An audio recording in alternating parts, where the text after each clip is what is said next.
Nós estamos em Jerusalém e o assunto de hoje são os Anusim, a chegada de judeus e os seus descendentes no Brasil.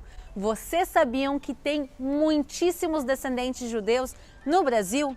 Assistam com a gente até o final para saber a maneira que muitos brasileiros estão redescobrindo as suas raízes. E antes de começar, eu quero dar as boas-vindas a todos os novos inscritos aqui no canal e agradecer a todos os lindos comentários que vocês mandaram. Mas então, se vocês estão preparados, vamos começar! Para entender quem são os Bnei Anusim, também conhecidos como marranos, cripto-judeus ou cristãos novos, e como eles chegaram no Brasil, nós temos que começar há 2000 anos atrás, aqui na terra de Israel, quando os romanos destroem a província da Judéia e expulsam a maioria dos judeus de sua terra. E eles se espalham pelo mundo e se juntam a comunidades judaicas que já existiam em outras regiões.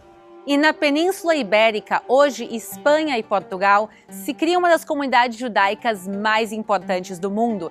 Eles são chamados judeus sefaraditas, já que a região é chamada de Sefarad na Bíblia. Eles inclusive tinham um idioma próprio, que é chamado ladino, que é uma mistura de espanhol antigo com influências hebraicas. Era uma comunidade muito próspera e avançada, líderes nas ciências da época, como cartografia, matemática e medicina. Mas tudo mudou no ano de 1492, quando os reis católicos Isabela de Castela e Fernando de Aragão vão fazer o Decreto de Alhambra, onde eles vão obrigar os judeus a se converterem ao catolicismo ou serem expulsos da Espanha. Entre 60 e 160 mil judeus vão fugir para a Turquia, Grécia, Holanda, Itália, norte da África e também para as Américas. E por volta de 200 mil vão ser forçados à conversão. E poucos anos depois, em 1497, um decreto semelhante é feito em Portugal, mas ainda mais cruel, porque os judeus que decidissem fugir não poderiam levar consigo os seus filhos. Assim, a maioria dos judeus da Espanha e de Portugal vão se converter, mas muitos mesmos, realmente mantinham práticas judaicas escondidas. E a eles chamamos de marranos ou anusim, que em hebraico quer dizer literalmente forçados ou coagidos, já que eles foram forçados à conversão. Mas ser anusim era muito perigoso por causa da Inquisição, que condenava à morte qualquer converso que seguisse práticas judaicas. E por isso, quando Portugal começa a explorar o Novo Mundo, muitos judeus veem isso como uma oportunidade de fugir da Europa antijudaica. E então, muitos dos conquistadores do Brasil foram anusim, por exemplo, Fernando de Noronha e Fernão Dias. E os anusim se estabelecem principalmente nos estados de Minas Gerais, Rio de Janeiro, São Paulo e boa parte dos estados do Nordeste brasileiro. Mas mesmo depois da chegada ao Brasil, eles tinham que seguir mantendo a sua identidade um segredo, já que haviam agentes da Inquisição no Brasil. E por isso as práticas judaicas secretas são chamadas cripto-judaicas. Entre elas, na sexta-feira, tomar um banho bem reforçado, trocar a toalha de mesa, as toalhas da casa e a roupa de cama, já que na sexta-feira à noite começa o Shabat. E no próprio sábado também se usavam roupas novas ou roupas melhores. Outra coisa também, muitos deles evitavam comer porco e frutos do mar. E diziam que dava indigestão ou que não fazia bem. Também as práticas de enterro muitas se mantinham, quer dizer, eles enterravam como no judaísmo, quer dizer, enterro sem caixão, simplesmente como uma mortalha. E depois, no sepulcro, eles levavam e colocavam pedras em cima.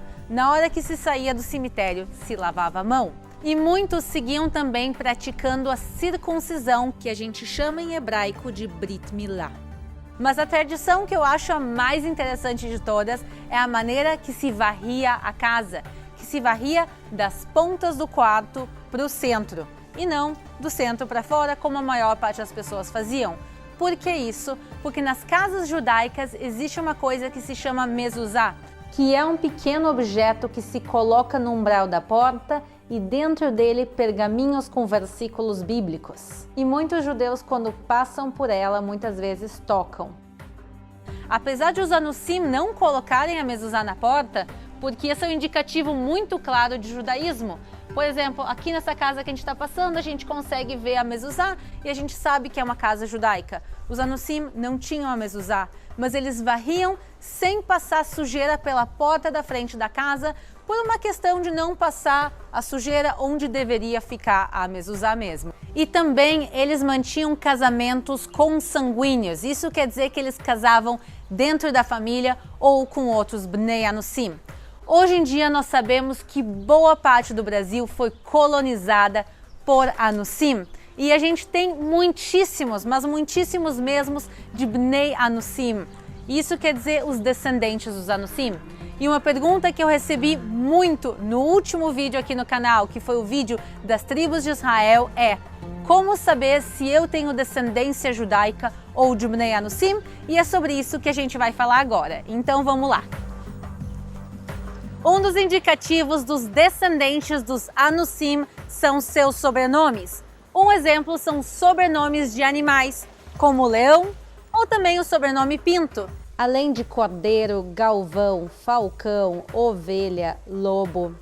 E também muitos sobrenomes são de plantas, como parreira ou como a gente consegue ver aqui também, a oliveira. Além de carvalho, figueira, pinheiro, ramos, lima. E também sobrenomes de muita fé para esconder as raízes, como Santa Fé, Santos, São Tiago e Cruz e muitos outros. Mas o sobrenome não é uma garantia e sim um indicativo. A gente tem que juntar a isso outras características. Por exemplo, a origem, de que região e de que cidade a tua família veio.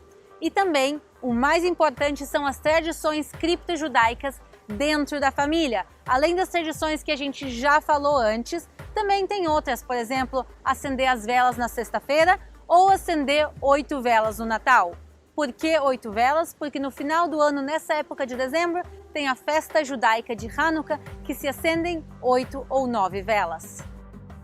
Para aqueles que querem redescobrir as suas raízes, buscar a história da família e também as tradições é um ponto-chave. Mas existe mais uma maneira nova, graças aos avanços tecnológicos, que são os testes genéticos, que eles podem contar qual é a origem da tua família. E aqui na tela vocês estão vendo um resultado de um teste genético, no caso é o teste do meu pai, e a gente pode ver a origem do meu lado paterno, que é 99,1% judeu ashkenazit, e isso eu conto para vocês quem são os ashkenazit em outro vídeo.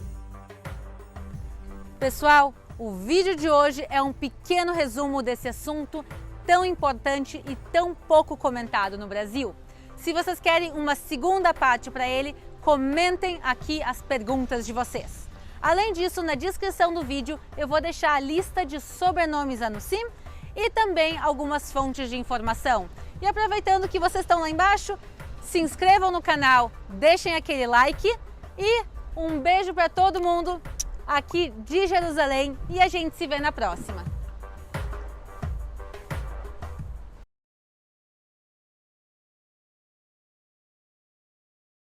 Um exemplo são sobrenomes de animais, como leão ou também o sobrenome pinto. Além de cordeiro, galvão, falcão, ovelha, lobo. E também muitos sobrenomes são de plantas, como parreira ou como a gente consegue ver aqui também, a oliveira. Além de carvalho, figueira, pinheiro, ramos, lima. E também sobrenomes de muita fé para esconder as raízes, como Santa Fé, Santos, São Tiago e Cruz e muitos outros.